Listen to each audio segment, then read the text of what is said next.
اكتر حاجه مش بحبها بعد القلقاس وشوربه العدس هي الخبز. ليه نبقى خبثه مع بعض يا جماعه؟ ما نسلك بجد نسلك.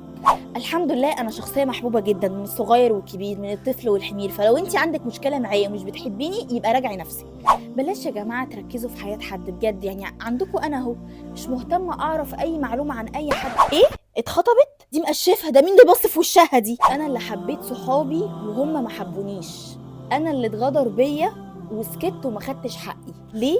لان انا حقي اللي هياخده ربنا، لان الظلم ظلمات وانا اتظلمت. فنتمنى الخير لبعض يا جماعه، والله محدش بياخد رزق حد. نقول الحمد لله كده ونسبح كتير، نجيب سبح ونسبح. سبحوا يا جماعه سبحوا. بتقولي ايه؟ البت شيماء جابت عربيه؟ دي جابتها منين بنت المفلسه دي؟ اه يا اختي خليني انا متبهدله كده في المواصلات.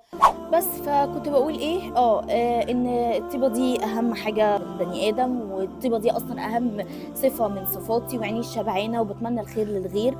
والسلكان يا جماعه اهم حاجه، السلكان ثم السلكان ثم السلكان. يلا انا هقوم بقى اتصدق واطعم 60 مسكين وربنا يقدرني على فعل الخير. يلا السلام عليكم.